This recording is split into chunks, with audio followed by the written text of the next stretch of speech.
मरकुस अध्याय 11।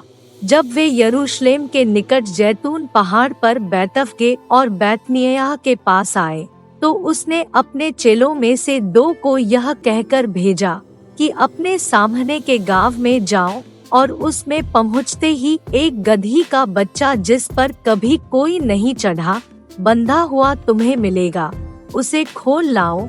यदि तुमसे कोई पूछे, यह क्यों करते हो, तो कहना कि प्रभु को इसका प्रयोजन है और वह शीघ्र उसे यहाँ भेज देगा।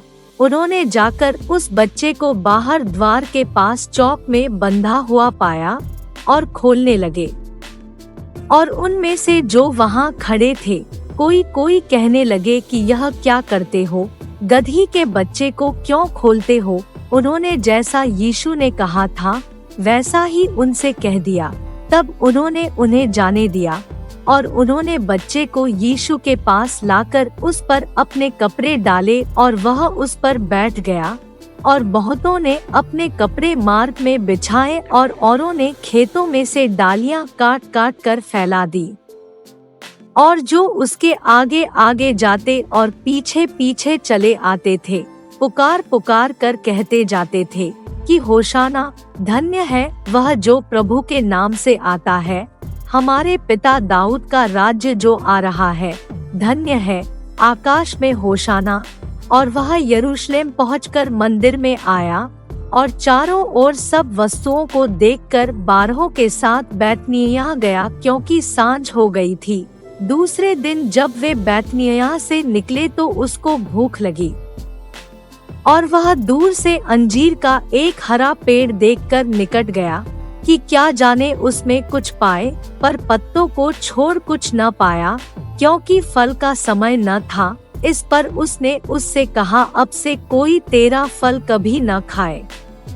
और उसके चेले सुन रहे थे। फिर वे यरूशलेम में आए और वह मंदिर में गया और वहाँ जो लेन देन कर रहे थे उन्हें बाहर निकालने लगा। और सर्राफों के पीढ़े और कबूतर के बेचने वालों की चौकियां उलट दी और मंदिर में से होकर किसी को बर्तन लेकर आने जाने न दिया।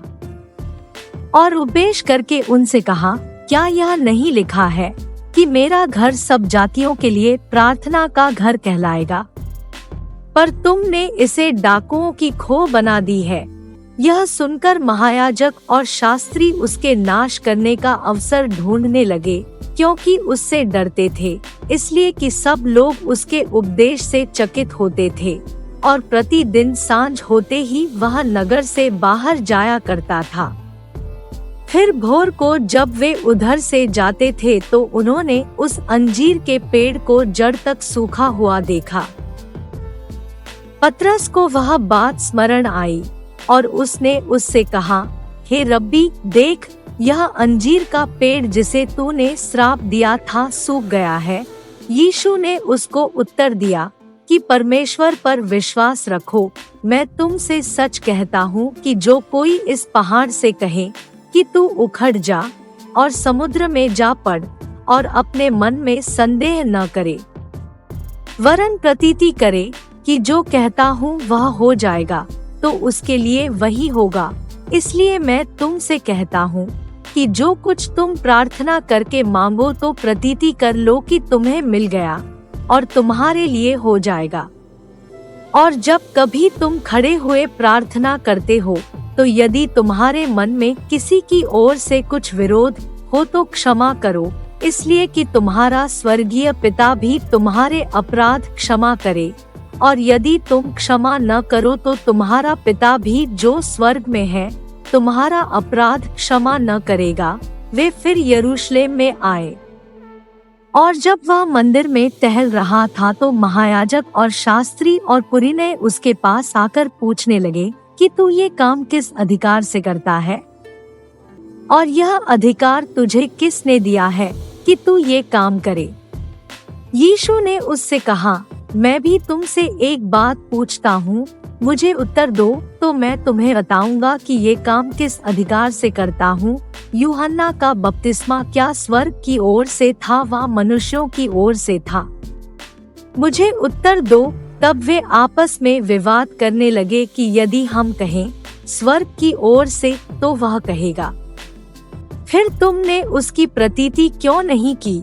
और यदि हम कहें मनुष्यों की ओर से तो लोगों का डर है, क्योंकि सब जानते हैं कि यूहन्ना सचमुच भविष्यद्वक्ता है। सो उन्होंने यीशु को उत्तर दिया कि हम नहीं जानते। यीशु ने उनसे कहा, मैं भी तुमको नहीं बताता कि ये काम किस अधिकार से करता हूँ। मरकुस अध्याय 11